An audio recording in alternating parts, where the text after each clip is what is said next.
what's up you guys, this is Rob from Gay Guy Plays, and today on the rundown slash snapshot, so that would be the snap down or the run shot, regardless, we're going to be mixing up two formats so I can go ahead and show you how to build the ultimate Zaw, as well as a couple of my own creations. Alright, so before we jump into the more complicated stuff, let's go ahead and start with the basics. For those of you guys who don't know, a Zaw is basically a weapon that takes different parts and allows you to add them all together so that you can make your own custom weapon. So this is basically where you'd go, is you go on Earth to Cetus and you come and take a look at Hawk's Anvil. You can go ahead and fast travel there yourself, or you can go ahead and look for the little anvil icon. Alright, so when you go ahead and forge a Zaw, you're going to have three different parts: the strike, the grip, and the link. The strike is basically going to determine the damage spread and the damage type. The grip is going to dictate the speed at which the weapon moves, and then the link is going to determine the supplemental stats that go along with it. So you can actually pick up all of those parts from Hawk himself, and they're going to cost you Cetus standing. Keep in mind that all of these ones are pretty much basic, but as you level up, that's when you kind of unlock some more of the different supplemental stats that you can go into, all the way up to 10k a piece. So this is basically where you find it. All of your strikes are going to be like the different heads, like the bala, which you can use for daggers, the ulfa, which you can use for swords and staffs, and then all of these links can be used pretty much on every single weapon themselves. After you're done with that, after you're done putting together your Zaw, so you basically put together your Zaw right here, it's going to cost you 4,000 credits to go ahead and craft it. Now keep in mind, one of the things that you're actually going to be seeing later is the resource that we use to kind of compile all of this information and kind of take a look at exactly what you want to build. It's going to list Gilded Zaw stats. When you first get your Zaw, it is going to be pretty bare. It's not going to have the greatest stats in the world, but after you guild it, so you'll actually go into other services, and basically all it takes to guild up a Zaw is to level it up to level 30, so just max rank it, then bring it back to Hawk. After you're done with that, you bring it back to Hawk, and then you can actually guild the Zaw. So you'll be able to name it, and you'll be able to add in a polarity, and it will cost you 2 Cetus Wisps and 5,000 standing with the people of Cetus. So keep that in mind when it comes to gilding your weapon and all of that kind of stuff. But after you've gilded your weapon, you'll receive an additional 10 status, 10 crit, and a little bit additional to the crit multipliers. So it's definitely worth kind of leveling things up, especially after you've got a feel for the weapon, if the weapon feels good for you. So let's go ahead and jump into the compendium. Alright, so as you guys can tell, I use a little bit of outside help when it comes to navigating the world of Zaws, because legitimately there were so many different parts and pieces to put together that is a little bit overwhelming. So it's definitely nice to have something like the Zaw compendium, which I will go ahead and leave a link in the description box below for you guys to go ahead and pull this up so you can follow along as well. This provides you a nice roadmap for you to kind of figure out where you want to go with your different Zaws. Now, as you can see kind of down here at the bottom, my big head is blocking some of the path, but you can see a little bit, there are tabs actually down at the bottom, so follow my cursor. Follow my cursor, you can see that, right? But on these different places, you can actually go from staves, polearms, swords, rapiers, machetes, daggers, and kind of get an idea of exactly where you want to go. The way that this is all set up, as you can see, this is going to be the strike. So the first thing at the top is going to be the strike. The next one is going to be the grip. And then all of these things down here across the bottom are all of the different links that you can put into them. Now, I don't want you to be freaked out. I don't want you to freak out too much, okay? There's a lot to process, but don't worry, we'll navigate. So as you can see, here is the Bala strike, and this is the Bala strike on the Kuwaith grip. This is the Bala strike on the Laka grip. This is the Bala strike on the PA grip. God, Jesus, Deaky, why you gotta make it so damn difficult all the time to figure out what you want? So you just gotta remember that. This is strike, this is grip. This is strike, this is grip. This is strike, this is grip.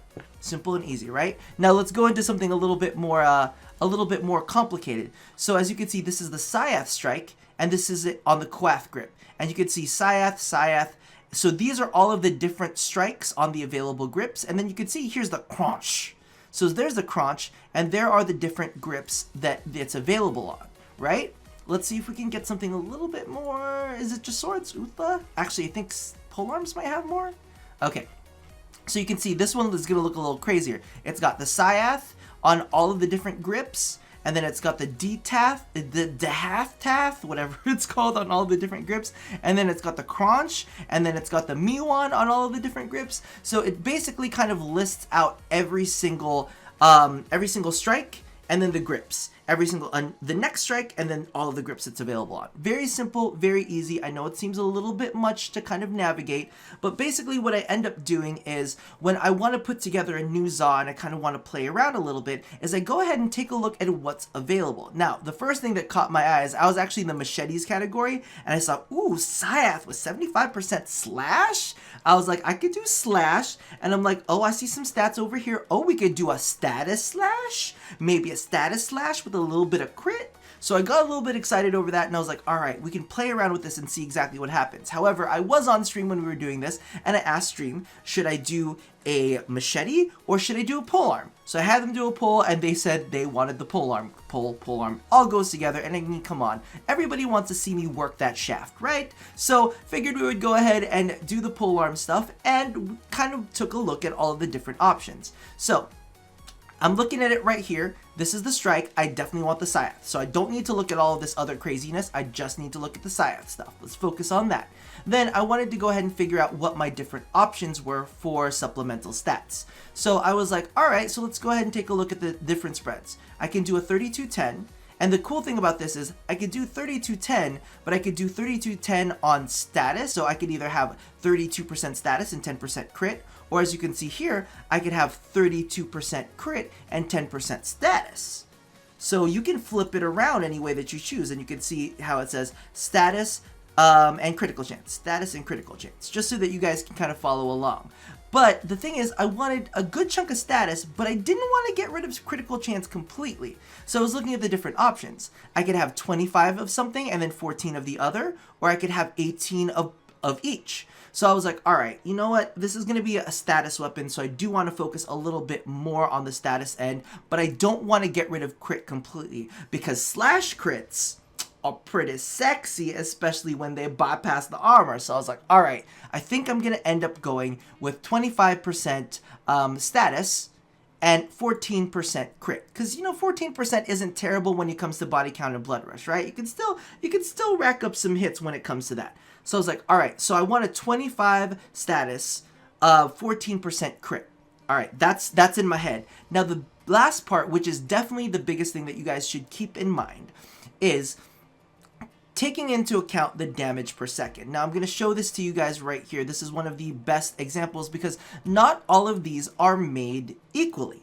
All right, so we've got, here's a 0.933 and a 90. You're like, ooh, it does 90 DPS per second.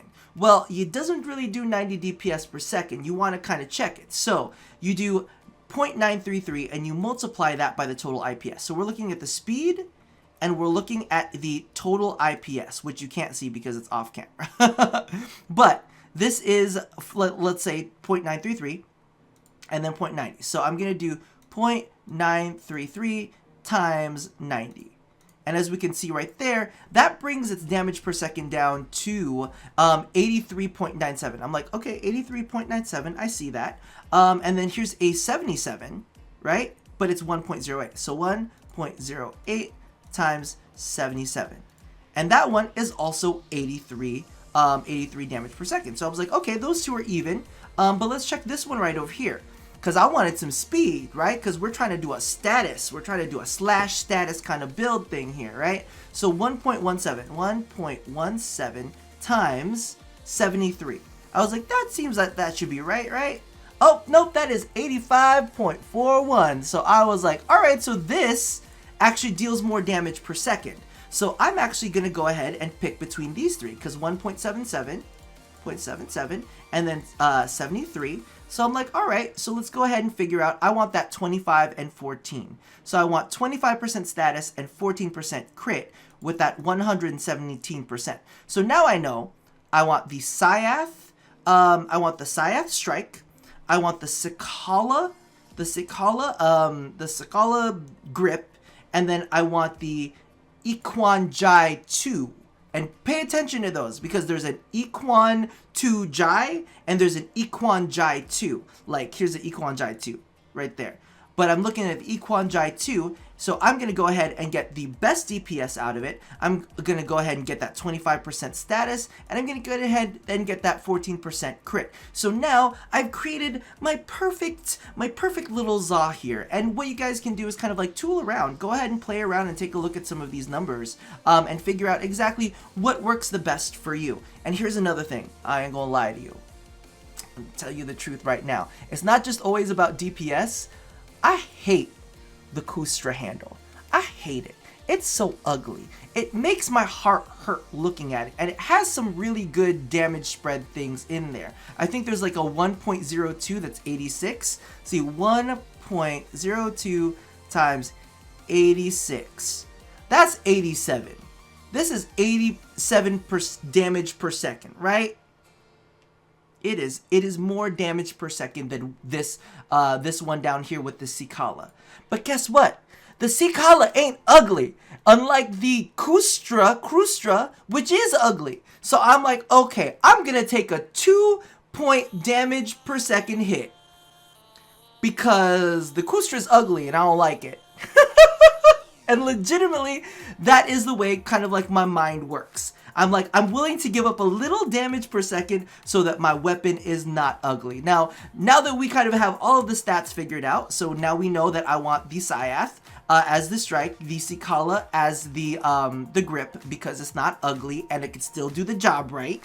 Because that's the thing, gotta balance keeping the job right and also looking kind of good. So we've got that down, and then we also know that we want the Equana Jai. So now that we put that down on our list, we go back to Hawk, we pick up the pieces, and then we go ahead and level those pieces, and then after we're done leveling those pieces, we can go ahead and get it gilded. Now let's go ahead and take a look at a couple of our Gilded Masterpieces and how they perform. So since we're on the subject, I figured I would go ahead and show off that slash-based polearm that we were just talking about, which I named the Mania after the Greek god of, I don't know, craziness. It's in there somewhere. I was reading about Greek gods and I figured that I would go ahead and name all of my weapons after Greek gods. But first and foremost, let's start with how goddamn pretty this weapon is. Look at that!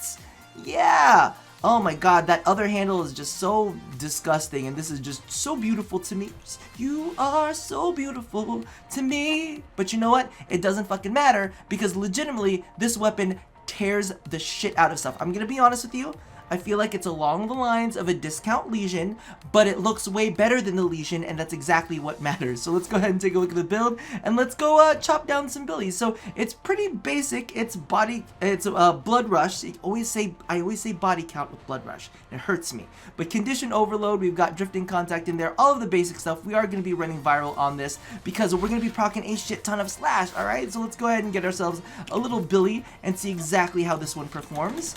Now, there is the Twisting Spiral or Twirling Spiral, but I'm going to be completely honest with you, I am more fond of Shimmering Blight when it comes to applying status, and as you can see right here, just tears through enemies very, very quickly. Its attack speed is pretty fucking amazing, if I do say so myself, and it just eliminates, you know, those level 150 bombards. It lets you bypass a lot of their armor and kind of take down their health by half because of the fact that we've got viral on there. And as you can see, all of those slash procs just keep going off and keep going off, and oh baby, it's so sexy.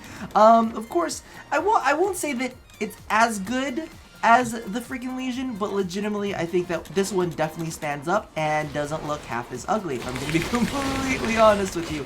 And that's the great thing about these Zaws, is I think that a lot of people initially did not think that they were all that great, but as you can see right there, they are definitely performing, and they can hang with the big boys. They might not be, and I'm just going to be frank with you, they might not be the highest tier, but they can hang right there with them. They're almost there with them. I'm gonna be honest with you, and because of the fact that you can customize them to the way that you want them to kind of play out, then you can really have something tailored to the way that you want to play. Maybe you want to make a slide build, you know, that's all about crazy crits. You can go ahead and do that, as you saw with some of the different polearms. There's like a 32% critical chance polearm, and that's something that you can definitely tap into by using the Zaw Compendium as your resource to figure out what you want to do with them. Now, I did note it a little bit earlier that, you know, the polearms do have a bit of a limited range right now. I'm crossing my fingers that DE swoops in and says, we're gonna give you a little bit more than what you got right now, and that's definitely gonna be nice. But legitimately, this is kind of like the way that I like to play it. I don't necessarily like to play it. You guys are gonna hate me.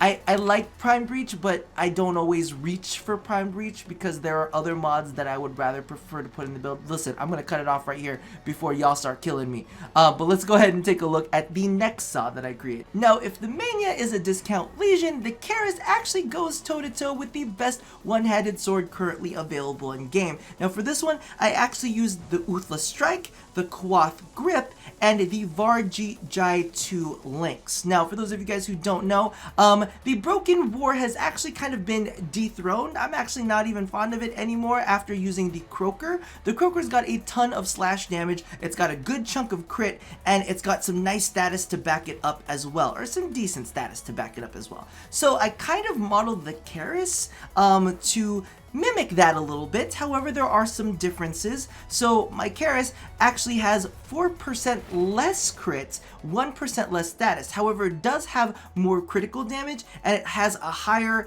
DPS per second. So let's go ahead and take a look at the build real quick. And I actually named the Karis after the Grecian god of luck and opportunity. So I'm crossing my fingers that, you know, he gives us a good show today, but this is pretty much the basic build that we are running with at this very moment. So let's go ahead and kill a couple billies to drive that point home. Now again, this is slash based. This is 50% slash based.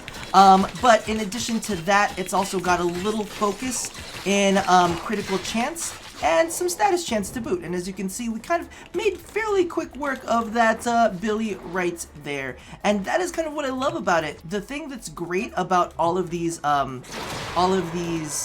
Zaws is because you really get to customize them and you really kind of get, I don't know, I get a closer feeling with them. I don't know about the rest of you guys if you think that that's just a little bit crazy, but legitimately this thing actually works fantastically with not covertly, condition overload, because of the fact that the damage spread isn't, I'm not going to say the damage spread is great because it is 50% slash, then 40% puncture, and 10% impact, but all of those kind of come together to be able to layer different status effects for condition overload to take advantage of, which is definitely something that I learned when I was messing around with the ribbon for this, because for those of you guys who don't know, there are ribbons for these melee weapons, and they actually work off of these strikes. So just remember, this is the Uthla Strike, so I've actually got a ribbon for the Uthla Strike, and that's what happens. And by the way, for those of you guys who aren't aware, you actually get mastery rank after you've gilded your melee weapons. So as you can see right here, we are actually doing pretty good at taking down these billies, and we're looking pretty gosh darn sexy to boot, right? That's the great thing about these Zaws, is legitimately the customization, how pretty you can make them, and how you can basically make them your own. So I hopefully have given you all of the tools. Hopefully you guys kind of like understood everything I was saying. I know I threw a lot of information at you. Don't forget to check the link in the description box below so that you can go ahead and take a look at the Zaw compendium yourself and figure out where you want to start with all of these. But you can make some amazing weapons. I'm actually going to look into making a machete very soon, and a dagger as well. I know a lot of people are looking into the speed daggers because you can put covert lethality on it, but me, I actually want to make like an actual dagger. Y'all can't be mad at me. But I also have a rapier waiting in the wings. There's just a lot here to play around with, and I'm very excited about it all. So hopefully you guys give it a shot. Let me know what your experiences with Zaws are in the comments below. Let me know if you put together any combinations that you absolutely love as well and think that some people should check out. But that about does it. So as always, love somebody, hurt nobody, and touch yo Zaw. I'll see you guys next time. Bye-bye.